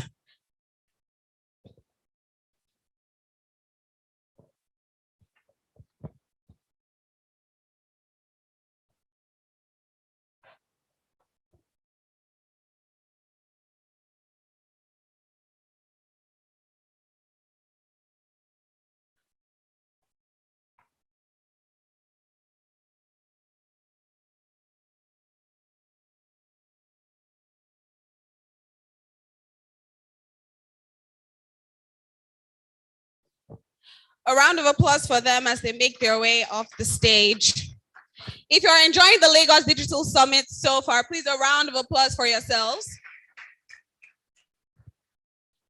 You know, he said something about transferring knowledge, and the only thing that came to my mind was, where was this when I wanted to write WAEC?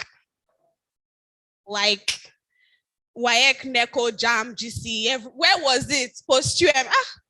Please, a round of we try in Nigeria. Even education itself is frustrating. A round of applause for ourselves, please. Okay, so it's time for us to officially have or to start our first panel session. And it is entertainment practitioners and the use of digital, right? Entertainment practitioners and the use of digital. So right now, I would like to invite our moderator, who will then call the panelists, who will then kickstart and have this discussion. So please, I'd like to invite on stage Elsie Godwin. A round of applause for Elsie Godwin.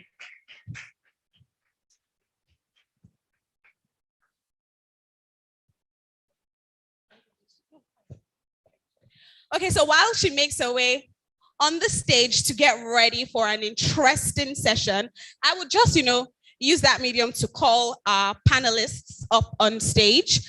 First of all, Imo Umoren, who is a Nigerian filmmaker. A round of applause for him as he makes his way on the stage. Tolani Badge, the world is your runway. Let's go. Hey, hey, hey. Collins Teke. Yes. A round of applause for him, please. Naomi Mack. A round of applause for her, please. So, no, wait, come back. Don't rush to the stage, okay? So, before you go up stage, just give us something. Just 5 seconds of glorious music. Hallelujah. Okay. Oh, wow. Okay. You decided to put me on the spot, right? You're a symphony that starts when the music stops. A rhythm in the perfect melody that drops. You're a little bit of hope. You hold on to those rope. You're a shooting star, yes you are, they must know. You're a shining light, you brighten up every home. You're a salt to taste, yes you are, you're beautiful. And that's the end of LDS. Let's carry our bags and go home, please, because that's the mic drop right there. And finally, last but not least, I would like to call on stage Dadiwa, Mr. Freaky, Mr. Macaroni, who is not only a comedian and an actor, but an activist. A round of applause for him as well. Okay, so I'm gonna take a step back, get my paper and my pen. Okay, no, we're digital, so get my phone, open my notepad, and jot things down. Thank you so much. Thank you all for making our time to be here today. And a big shout out to Wale and Demola. This is 5 years. I think I met Wale and Demola after the first one. So it's been 4 years of friendship and work together. So thank you. And this is public figures among public figures, because when you're talking social media and digital, everybody here can become a public figure. Or should I say we are all public figures? But in that public figure, there are public figures that we know. And I'm honored to be moderating this session. I have stepped away from entertainment a bit for the past 1 year, but at least we still understand what is going on because of social media, really. And I had a bit of preamble, but I'm just going to pick up from what George has said in terms of somebody like CK, right? You have a Kaduna-born Anambra boy having the world most Shazammed song when we didn't even know who he is. Like when I heard CK, I knew the song, but I even till now, I don't think I know his face. I'm sorry, apologies. So I don't know what he looks like. We don't know what he loves, what he likes to eat, or what tickles him, right? but he's having the numbers, he's making the numbers. And digital media is also the reason that an Omale that we would say is a guy from yesterday can go to a tour somewhere in Europe and telling his audience to go to the back if they cannot sing a song. It has to be the power of social media, because if you don't have that numbers, you won't be able to be having that conversation. So that is me telling you the power social media have and what you can do with it. These people on this panel are using social media amazingly well. And maybe to touch on movies as well, because I know Imo is a movie man. And the reason why we are hoping that very soon Nigeria might have an Oscars is digital media. Because if that wasn't there, I don't think we'll be having an NOSC or having that conversation of, oh, Genevieve movie is worth it or it's not worth it. That's the reason we have in Netflix and things like that, to have such conversation and have us in the center of the world. So if you're not taking digital media serious, I think you are, because if you're not, you won't be here. So thank you for being here, and please take it more serious, right? So I'm going to start with our number one public figure, and that will be Tolani Baj, right? So people know you right now after Big Brother. The fame is there, right? But I know that you have been working. When I say working, you have been working before Big Brother Naija. And a lot of your fans now probably are not paying attention to that. They are not counting that as your success. They just know that, oh, she went to Big Brother house and then she's out. So I want you to give us a brief, very brief, because I know our time is fast spent, journey of who Tolani Baj was before Big Brother, right? And what you had to do with digital to get you to the point where you were considered to be on that platform. Hello, guys. How's everybody doing? So Tolani before Big Brother, I was an A&R. I'm still an A&R. I worked at Aristocrat Records and Universal Music Group, where I scout talents and whatnot. I also have a YouTube channel as well, where I used to, I encourage Africans in the diaspora to move back to Nigeria. That's what a lot of people in abroad know me for. Like, oh, she's the one that moved to Nigeria from America. We don't know if she'll make it or not, but look at me, right? God is good. So I am, I was popular in the industry before though. But yeah, all thanks to God. In order for me to integrate my name, Tolani Baj, into people's heads, what I did was I just made my name as a caption. So on Instagram, when you go on my page, my caption is literally Tolani Baj with a full stop. So if I'm posting a picture of me eating, you already know what my caption is, Tolani Baj with a full stop. So that was how I was able to integrate Tolani Baj into people's name before fame. Okay, thank you. Imo, you have worked on a lot of franchise, right? Franchise, people who look for talent, and you have that experience over the years. So would you say there is a difference as to the requirements to break into fame now compared to what it was, say, 10 years ago? I think it's easier now because there's a wider medium, so it's a wider market. So more people have access to TV shows like Big Brother watched around the world. I was in Kenya the other day and everyone kept asking me, oh, do you know this person? I'm like, oh, you guys watch it. Because there's more access digitally. People can just log in and watch the show. So our stars are bigger than they were like a couple of years ago. But in terms of the skills they require, what would you say is the significant difference when you're looking and what? So he talked about branding, personal branding. Does that play a huge role in determining those who finally get to these platforms to be noticed or given a bigger platform to scale? So there are two parts of it. On one part, you don't need any skill to be popular. You just need to do something crazy. On the other part, you can be identified for your skill set. Let's say you're talking about CK, for instance. CK is a musician. Kim Kardashian is not a musician, but she's also massive. So there are two sides to it. So I always talk about Seth Godin's purple cow philosophy, where for you to stand out, you must be the purple cow. What are you doing different from what everybody else is doing? You could be making crochet to bikinis, and that's the hustle, and that could make you popular. You could be Daniel Rega, for instance. Literally, I just heard about him a few months ago, and he literally goes on every comment and gives a long-ass explanation. I'll give him a TV show, because now there's Daniel Rega's wife, Daniel Rega's kid, I know, entire family member. And it looked crazy, but he's established himself in that space as recognizable. I would say he looks ridiculous, but okay. Collins, I have to read out yours because this is important to get word for word, right? So as a microphone heavyweight Collins, right? You're a broadcaster, tech entrepreneur, media consultant, public speaker, and voiceover artist. So how would you say digital has helped you with the responsibilities you carry? Like, these are different job roles, somewhat different fields, but in the same industry. So how would you say you have used digital to help shoulder that responsibility and ensure that you are still the heavyweight Collins? Thank you very much. Good morning, everyone. It's afternoon. Good afternoon, everyone. It's a pleasure to be here. And yeah, I'll start with my biggest passion, which is voiceover. And that's what gave me a job on radio in the first place.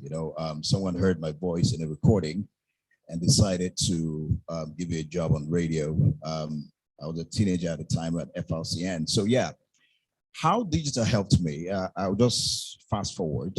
I started training voiceover artists after finding my voice and also defining the kind of voiceover artist I wanted to be.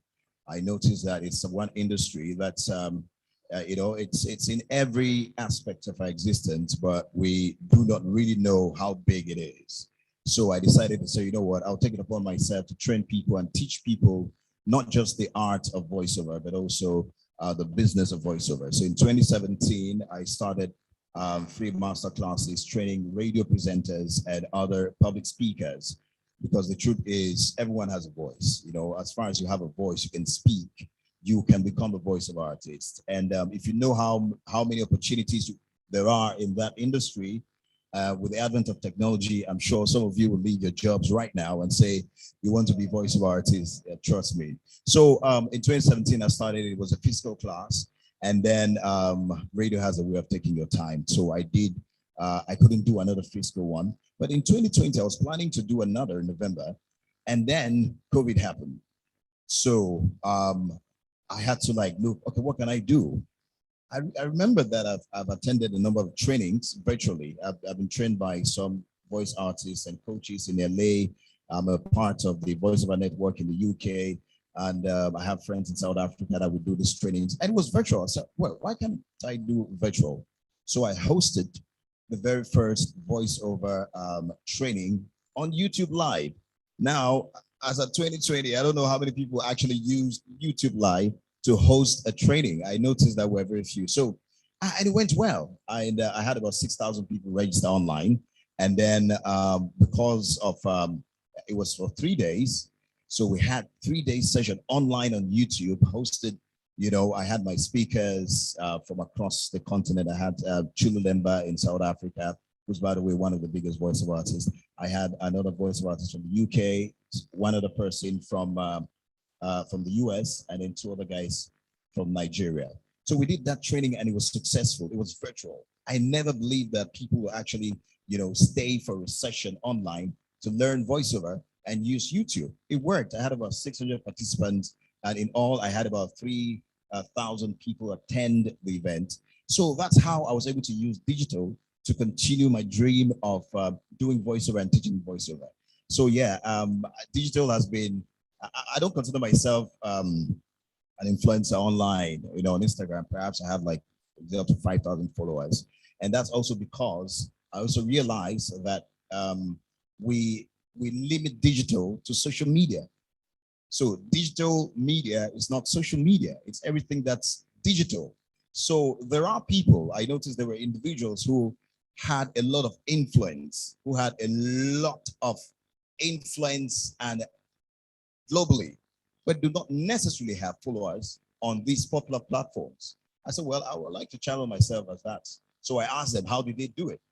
And they told me, all you need to do is identify, the digital platform that works for you, and then, stick with it. Not every digital platform is good for you. Not everyone. So if you identify yours and stick to it. I like that. Not every digital platform is good for you. And please pay attention to what he said about voiceovers. I've made some money from there. My voice is not as cool as his own, but it's still sweet, right? So your voice is unique, really. There are brands who just think that your voice might be the voice that would represent the brand the way they want. It doesn't have to be the very Collins voice, right? So if you want to hold him before he leaves, please do that. And I'm going straight to Naomi. So your journey has been a lot, right? In and out, marriage happened as a woman. A lot has happened in between, and then now you're back, right? And you came back with a bang. In those decisions, because you've had to be in a group with your sisters, your family, but then it was a group, you left, went back, did some personal things and came back. Would you say digital helped you to still maintain who Naomi Mark is in the minds of people? Like what he said, top of the mind awareness. How would you say you use digital to achieve that? Hello, everyone. Yeah. Okay, so I would say the digital space has really helped me because I started off as a solo artist in 2011 with the Nigerian Idol show, and I came second. At the time, when I opened my Instagram account, which was like the major social media platform I was using, I had about 11,000 followers. And fast forward 10 years down the line, I still had 9 years, I still had about 11,000 followers. And through that time, all I had to do was release some music, put content out. I just had to stay consistent. I remember that on that show, we had a winner. We had the show run for 5 years, and we had winners from the show and a lot of other artists come up. But what I noticed was that a lot of people wasn't that consistent with putting out stuff, content. People wanted to see how far you're going and everything. So I just ensured that I tried to keep up with putting out content and ensuring that my fans had something to, look out for. And in September, I decided to go back into another reality TV show, which is The Voice Nigeria. And this time around, I was more intentional about what I wanted to do with my music and my platform. And trust me, from 11,000, it literally pushed me up to about 135,000 followers. And this had a massive impact on my music.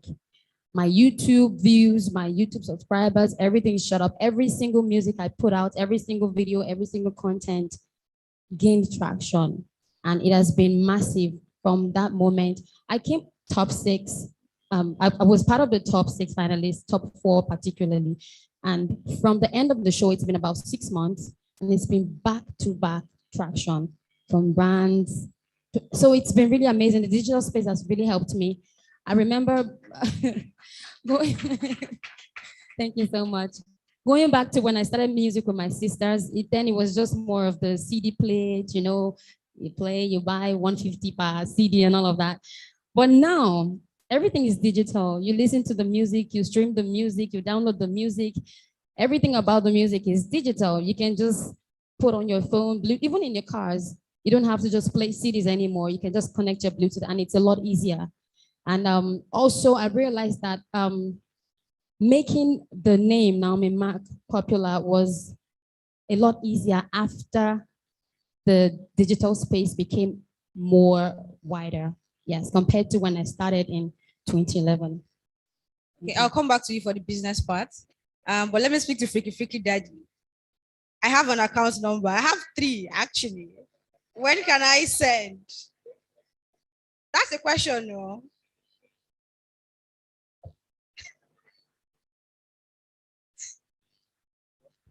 Oh, I'm not freaky enough. I don't understand.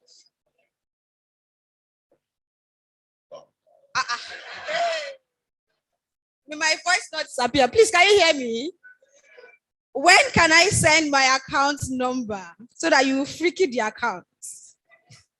I will see you before I go. You guys are here. Okay. Okay. I mean, you are no doubt an influence, right? And it has become an influence that we love. I mean, it would be impossible to not love someone who is fighting for you. So yeah, we do love you, and you're an actor, a comedian, yeah.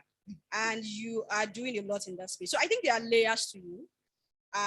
With all that's happened in the last 1 year, we've had to read up about you as to what you were doing even in school before now, right? So in understanding who you are and the layers that comes with being who you are, right? How would you say looking at digital and how it works with your brand helps you decide what to do per time in terms of content and conversations to be part of, and also how you communicate with your people? Are you there? You're doing well. Good afternoon, everyone. Thank you. Thank you, Wale Adetono, for this. This is highly commendable. God bless you. It's a great innovation, if I can use the word. And I think we all have one or two to learn. I've learned a lot, even from the keynote speaker, although he's left. I've learned a lot so far. So talking about digital media, I'm someone that I've always believed that by God's grace, I will attain the heights that I want to attain. What I didn't know was that it was going to come sooner. So it came very early. In fact, at some point, I was overwhelmed. I've always, all my school days, right from primary school, secondary school, I've always been quite popular because I think I'm outspoken. And then when I have something to say, I don't mince words. I just oh. So I've always just believed that, Baba, you go make them. But at the time, I don't know.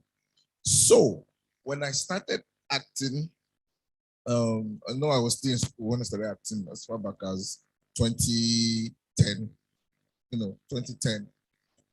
It was very tiring. Now God know what I talk, as the industry be. And then when digital became digital, say digital can be ambiguous. So if you look at well, because normally too, all these other mediums too that are not as popular as what we know now are still digital. You understand? Because it's all about encoding, decoding message here and there. But when digital came in as digital, way popular now, everybody they run around, it kind of became the new normal. It has become the new normal. Everyone wants to be aware. Everyone wants to know what's going on. Everyone wants to communicate and interact with one another. What other way can you possibly do that if not via this media, via this? And it was so easy. Talk Facebook, talk WhatsApp. It was so easy. Baba, I don't add you, add me back. Oh. I don't follow you, follow me back. Oh. It was so easy. So for an artist like me that was struggling, I was really struggling. That's why when you said comedian, I laughed. And because when a lot of people call me comedian, I accept the name, but I never wanted to be called a comedian. It was all about, in fact, all my years of training as an actor, I never took comic roles. I didn't really like it. I love serious roles, roles that purge society, that speaks to the consciousness of everyone.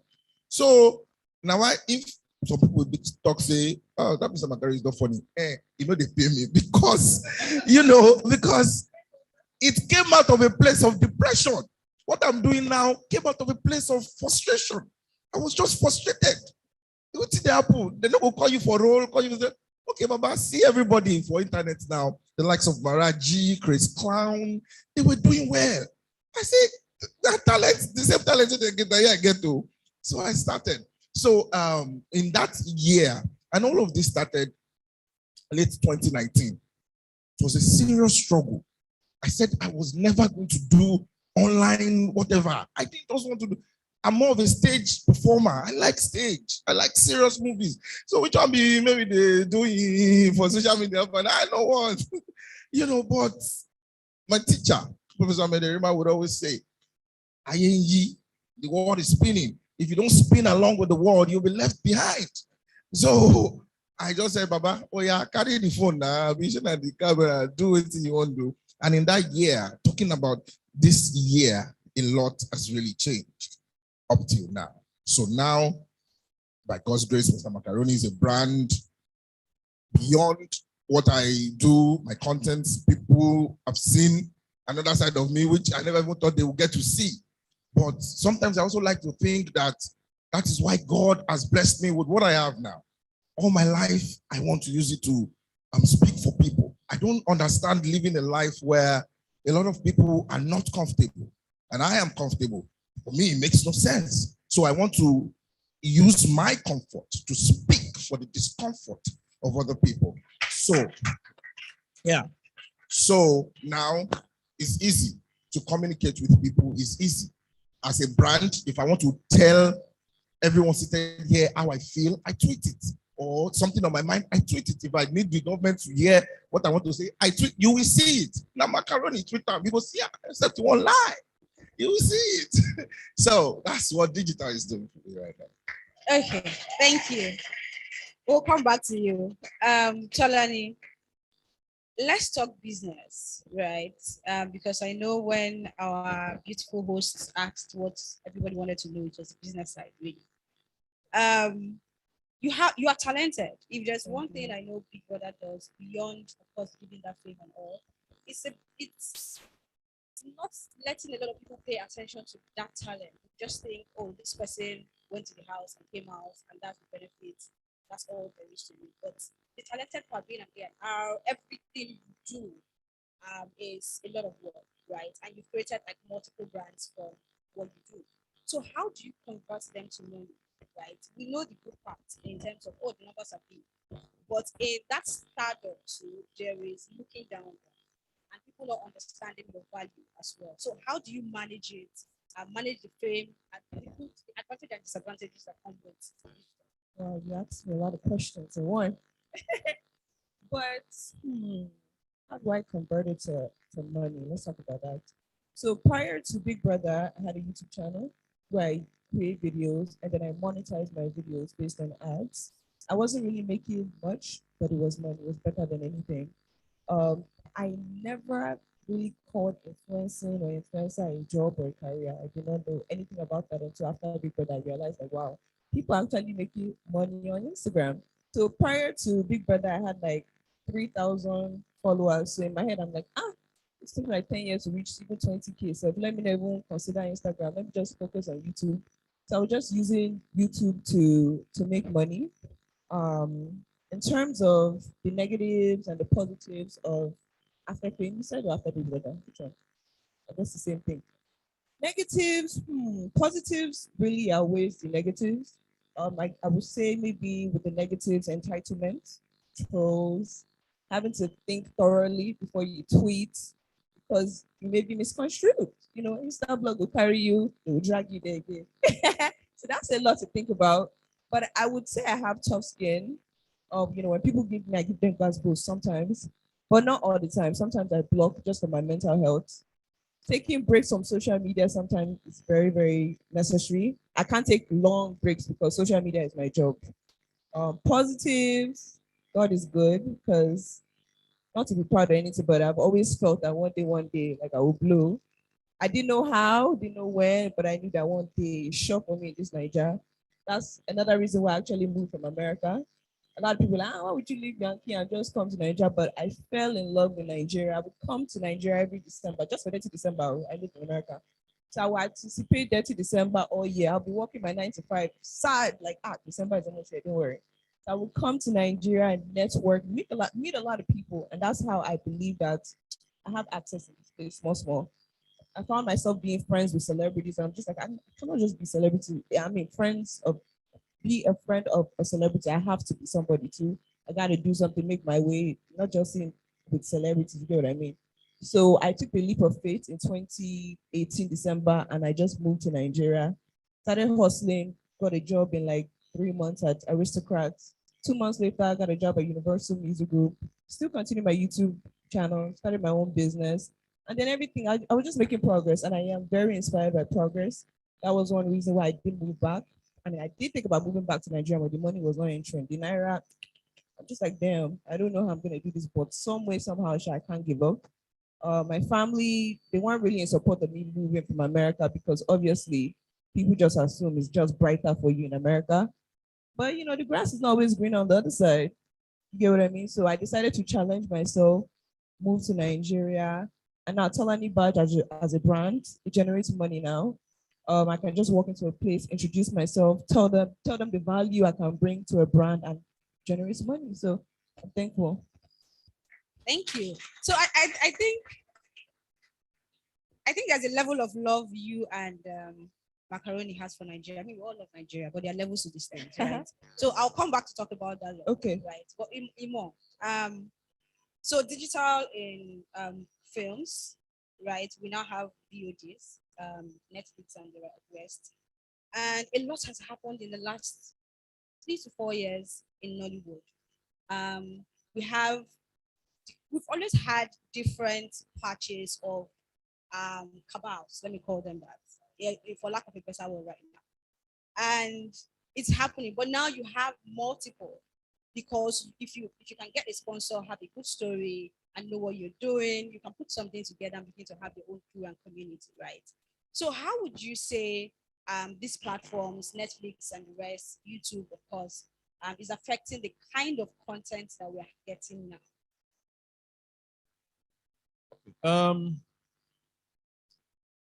Talk about that cabal thing. It's lame, by the way. But the good thing about social media is you can self-publish, so people can regulate you. I remember back in the day when we were younger, and then I heard one time that actors were banned from acting, and they all started singing some horrible songs. I hope nobody remembers that. But now you can self-publish, and nobody can check you. Nobody can say, "Oh, you have to come under me, and you have to come to my meetings," and do that.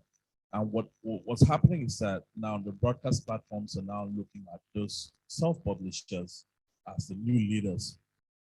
And sometimes when you're shooting a commercial, you're shooting a TV show, there's always that subtle requirement. Like, you want to maybe put somebody in there that is popular on social media? You know, it's almost a requirement now when you're casting. It's like, oh, Tolani Badge has 1 million followers. Okay, hi, Tolani Badge, how are you doing? You know, Tolani Badge sent me a message, you know, when she was on Big Brother, and I didn't answer. So I mean, that's what social media does for you. Just keep self-publishing. I'll tell you about a guy called, there's a friend of mine that does a thing called Yawa Skit on YouTube, and it's got a lot of views, and he makes a lot of money from that. And he doesn't have to even come to mainstream Nollywood to do nothing about it. Sometimes it could even be from access to brands. I tell you, I just finished a film, and part of the people that did product placement were a wine company called 4 Causes rather, and it just came from me always posting pictures drinking wine, and literally they hit me up like, "Can we work together?" I'm like, "Oh, making a film! What a coincidence! I'm making a film, by the way." Just and then we had that collaboration. So what digital media, social media does is access to people you would normally have met in real life. You can literally be talking to a Netflix CEO. Like literally, I talked to one of the presidents of like a big American studio, and we're literally just talking about football. And it's like, "Oh, by the way, I'm the president of this studio." I'm like, "Oh, brother." And that's what it does. That access that it gives you and the kind of business. That's why for me, my style would be, if you're on social media, to talk about what you're doing all the time and be identified for that. You're a writer, talk about writing.